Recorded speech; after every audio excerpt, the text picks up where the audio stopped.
será entregue nas mãos dos pecadores. Levantai-vos, partamos, eis que é chegado o que me tarda. Podeis assentar, igreja.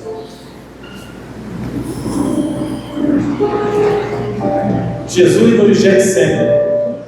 Nesse momento, todos nós sabemos que foi um momento muito difícil para Jesus, né? Acho que, de acordo com os estudos bíblicos, historiadores, foi o momento mais crítico da vida do Senhor aqui na terra, antes da crucificação.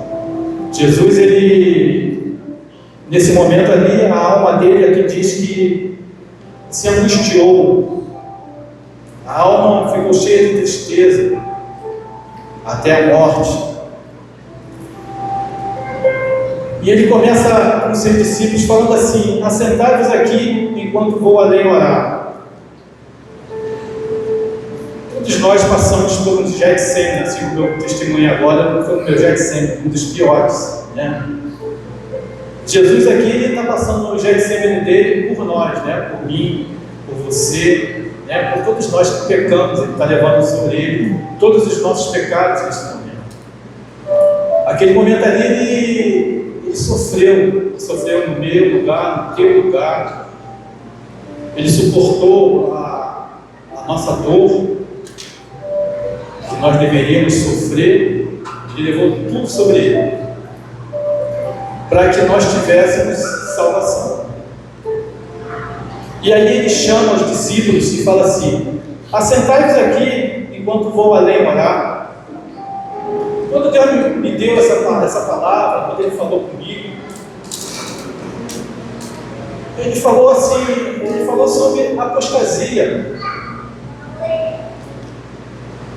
Então, o Getsemane, eu quero começar aqui dizendo que é um lugar de tristeza, sim. É um lugar de angústia, sim. É um lugar de aflição, é um lugar de perdão, porque ali nossos pecados estão sendo perdoados, lançados sobre Jesus. Mas também é um local de advertência. Jesus, antes de entrar no Getsemane, ele palestrou com seus discípulos sobre os princípios das dores. Jesus sabia tudo o que se ia passar dali para frente. E Deus me deu essa palavra e Ele me advertiu sobre isso. Sobre os dias que vão vir. Sobre os dias difíceis que vão vir. E aí Ele começou a palestrar com os seus discípulos, dando uma ordem primeiro: sentai-vos aqui, enquanto vou além orar. Aí eu fui estudar, né? Essa palavra aqui, ela me chamou muita atenção, porque foi uma primeira ordem que Deus deu para ele, que Jesus deu para os discípulos: fica aqui. E como é que eu entendo esse aqui de Jesus? Diante de uma situação que estava por vir, um momento difícil, ele ia ser traído, ele ia ser entregue, ia ser esbofeteado, ele ia ser cuspido. E Jesus fala assim: fica aqui. Os discípulos ficaram. Eu tomei isso para mim como um conselho de Deus. E eu dou um conselho para a igreja neste momento. Eu trago essa mensagem para a igreja do aqui. Esse aqui quer dizer: fica aqui na minha presença. Não se limita somente a um lugar específico, mas também simbólico e espiritual. Neste contexto aqui, a palavra é interpretada como um convite à presença de Deus. No momento da sua angústia, no momento da sua aflição, e não por ele, mas por nós que ele estava passando, ele contou com seus discípulos e falou: fica aqui, não saiam daqui, fique na minha presença. Talvez você está passando por um momento de angústia, de aflição, está passando por um Getsemane nesse momento, e Jesus está falando para você: não saia da minha presença, fique aqui. Jesus foi ali orar. Quando eu olho para essa passagem, fomos decorrer os versículos seguintes, eu assimilei, eu fiz uma conexão, né, com o Getsemane de Jesus naquele momento, que iria ser traído, com o Getsemane que toda a igreja vai ter que passar. Aqueles que estiverem vivos vão passar. Getsemane da volta de Jesus. grande dia, mas antes disso vai vir o princípio das dores, de acordo com a palavra do Senhor. Então, no 38 diz assim: então lhes disse: a minha alma está cheia de tristeza até a morte, ficai aqui e vigiai comigo.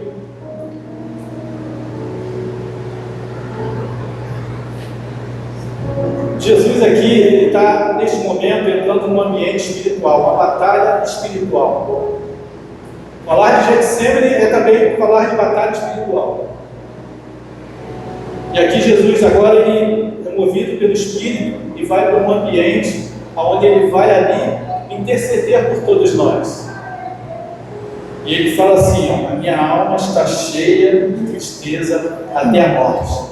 Ficai aqui e vigiai comigo.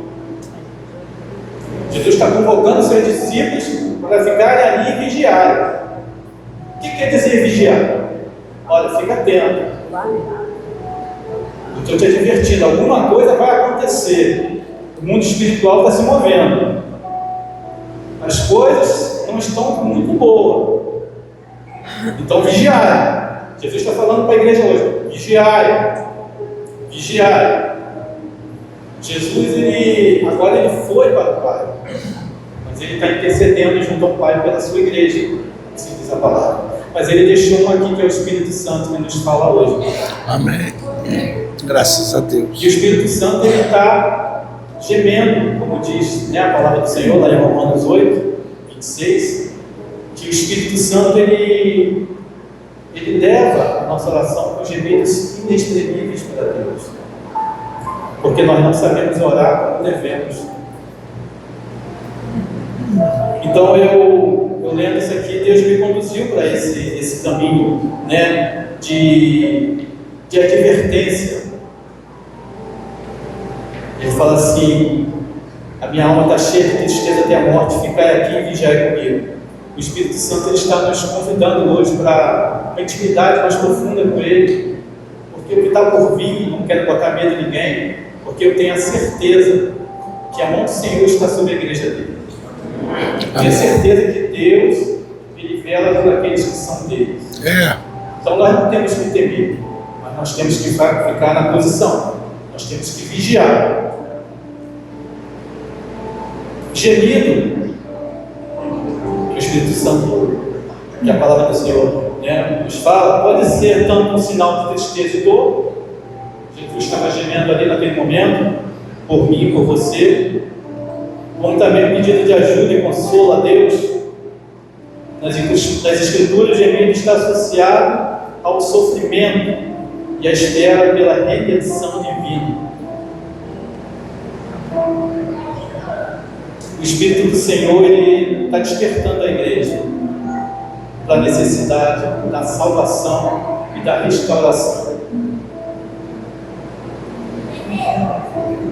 No 39, e indo um pouco adiante, postou-se sobre o seu rosto e orando e dizendo: meu Pai, se é possível, passa de mim este cálice, todavia não seja como eu quero, mas como tu queres. Getsemane, um lugar de se entregar à vontade de Deus. Esse versículo me levou a entender que a palavra de Deus vai se cumprir. A igreja tem que ter consciência de que a palavra de Deus vai se cumprir. E nós não podemos ficar dispersos a isso. A palavra de Deus, ela afirma, se você ler comigo lá, vamos lá no 24,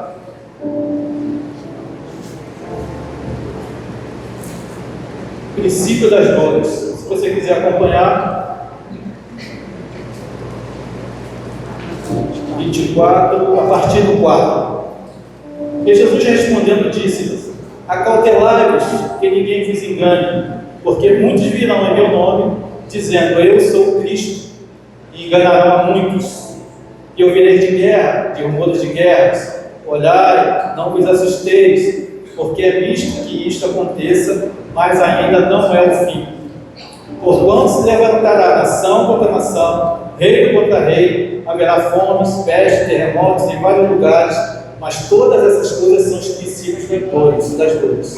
Então, pois hão de entregar a seres atormentados e matar doisão, e seriam odiados de todos, de todas as gentes por causa do meu nome. Neste tempo, muitos se escandalizarão, muitos serão escandalizados, e trair-se-ão uns aos outros, e uns aos outros se aborrecerão.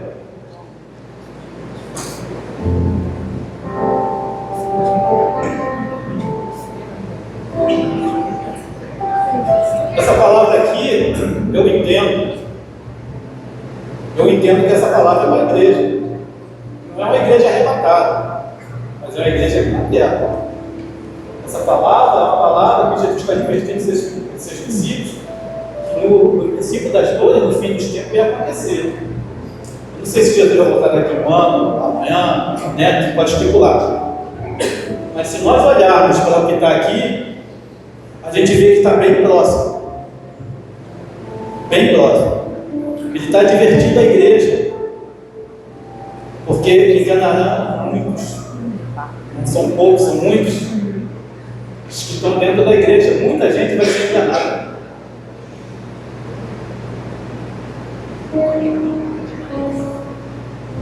Surgirão muitos falsos profetas, enganarão a muitos. E por se multiplicar a iniquidade, o amor de muitos se esfriará. Sempre muitos, né? Nunca poucos. Sempre muitos. Muitos se escandalizarão, muitos serão escandalizados. Essa palavra aqui, ela me trouxe um momento de reflexão muito grande, porque quando eu olho para a minha vida, né, eu preciso melhorar muito. Eu preciso melhorar muito. Jesus vai voltar. Ele vai voltar para pegar a sua igreja, para buscar a sua igreja. No 40, e voltando para os seus discípulos, achou-os adormecidos e disse a Pedro: então, nem uma hora pudeste vigiar comigo? Pedro é aquele que falou que não trairia Jesus, né? Se você, lá mesmo nesse lugar que você for lá no 31, 26, 31, Jesus fala assim para Pedro: todos vós esta noite vos escandalizareis em mim. No 31, porque está escrito: ferirei o pastor e as ovelhas do rebanho se dispersarão. Mas depois que eu ressuscitar, irei adiante de vós para a Galiléia. Mas Pedro, respondendo, disse: ainda que todos se escandalizem em ti, eu nunca me escandalizarei. Disse-lhe Jesus: em verdade te digo que nessa mesma noite, antes que o galho cante, 3 vezes me negarás.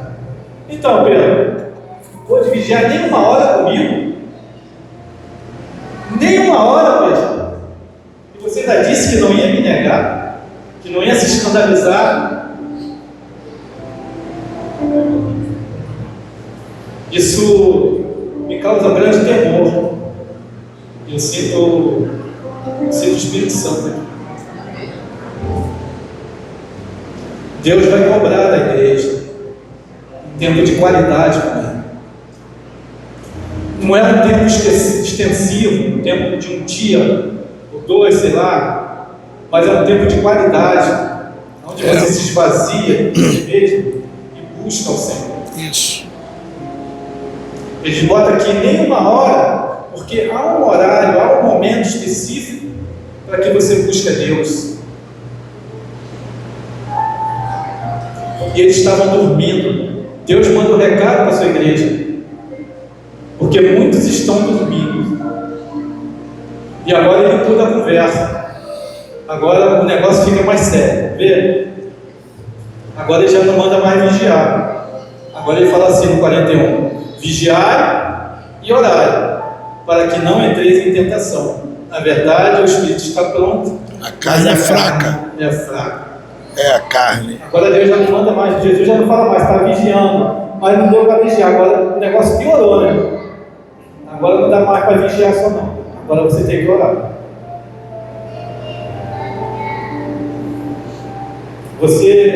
Nós, né? Vigiar, o que é vigiar? Já falando aqui, vigiar é você saber que vem alguma coisa, né? Se eu estou vigiando, eu estou esperando alguma coisa. Jesus está me advertindo aqui nessa passagem que alguma coisa está por vir. Alguma coisa está por vir e vai vir sobre a sua igreja. Tá? A igreja não fica de fora, não. O que está por vir é sobre a igreja. Assim como perseguiram Jesus, vão perseguir a sua igreja. Talvez essa perseguição não seja coletiva no momento, mas pode ser individual, no seu trabalho, pode ser um familiar, mas a perseguição vem, de algum lado ela vai vir. E agora esse negócio ficou ruim, e ele fala assim: olha só, não adianta só vigiar não, porque o negócio está chegando, tá? Agora vocês têm que orar. Orar. Mas orar por quê? Para não cair em tentação. Orar é uma busca constante pela força e a orientação de Deus. Orar é uma busca constante pela força e a orientação de Deus.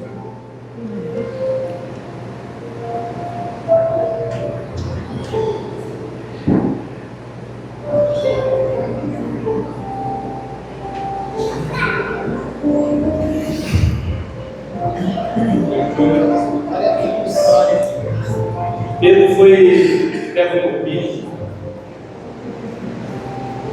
e ele não estava preparado para o que estava vindo.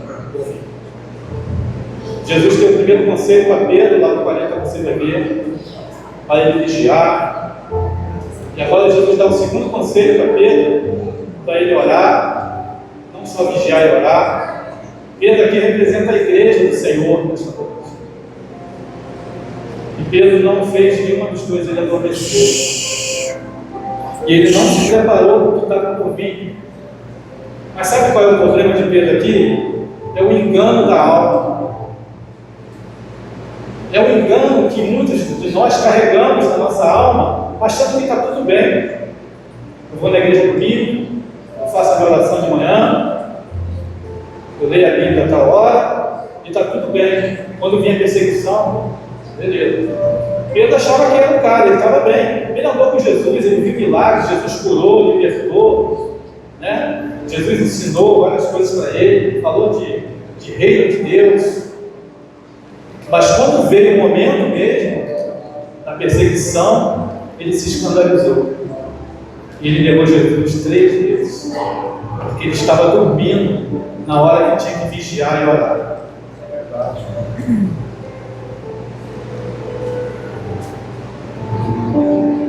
Amados, eu saí do meu Facebook, eu já não entro muito, né? Porque eu não entendo muito. Eu aprendo mais para poder ajudar o pastor. Eu saí do Facebook, saí do TikTok. Não é para ser santo, não, né? Eu saí porque eu estava perdendo muito tempo ali, eu podia investir, né? Mais nas coisas do Senhor. E estava vendo muita besteira. E eu quero trazer um recado para você que tem essas redes sociais. E eu vi, tá? Deus me mostrou, eu vi não, Deus me mostrou. Presta atenção, eu posso ter muitos amigos crentes, cristãos, amigos mundanos, mas tem um perigo nesse negócio aí de Facebook. São aqueles amigos que a gente aceita. Se você tem amigos no Facebook, tá? Você vai aceitando lá, meus amigos, essa aqui é minha amiga, essa aqui é a minha amiga. Eu recebo muito solicitação de amizade por causa do ministério do pastor, mas eu sempre dou uma olhadinha quem é aquela pessoa, quando o perfil dela. É isso aí. Saber alguma coisa, né? E quando eu vejo que não tem nada, eu não aceito. Então eu dou um recado para você que tem amigas no Facebook, porque eu abri lá o Facebook de uma pessoa e eu vi lá, um amigo em comum. Aí eu fui nas fotos dessa mulher. Aí eu saí do Facebook.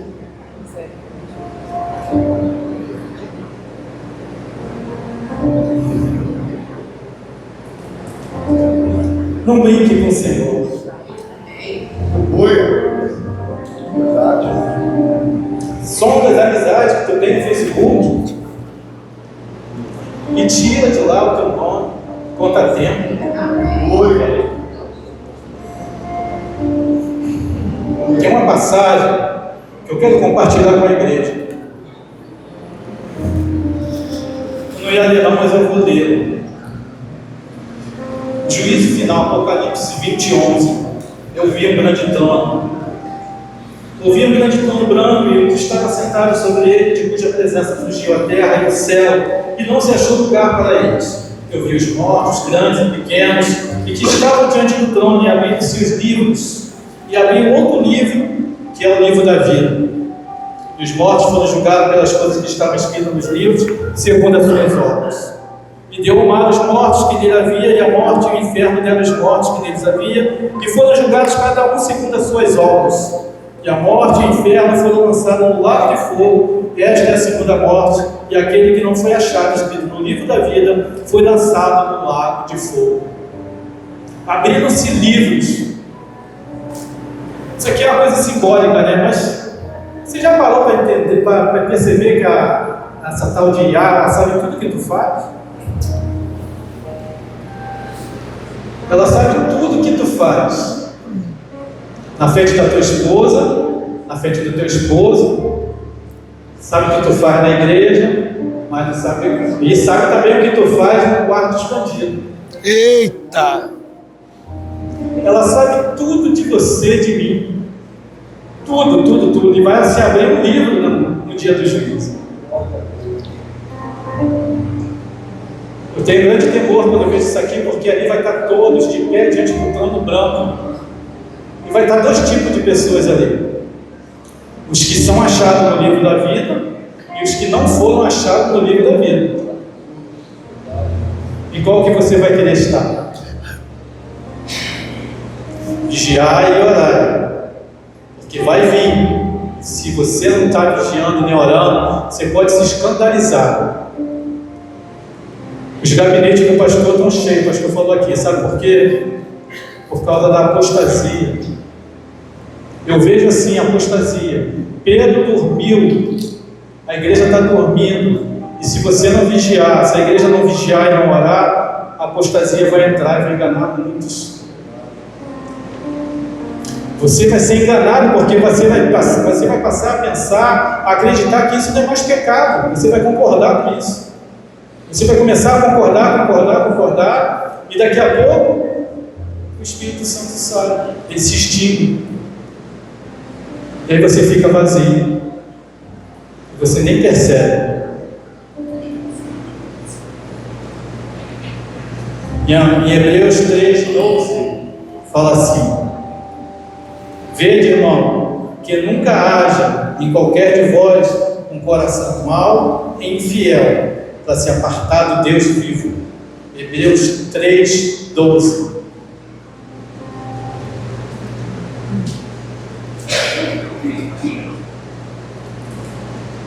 Aí eu anotei aqui, né, porque agora eu tenho um professor aqui que ele sabe hebraico, né, pastor? Você tem que ter cuidado. Aí eu vi aqui, se referindo ao verbo apartar, esse termo,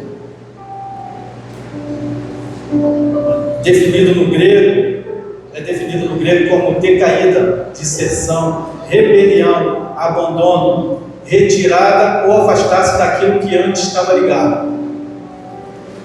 Quando Pedro ele pegou Jesus,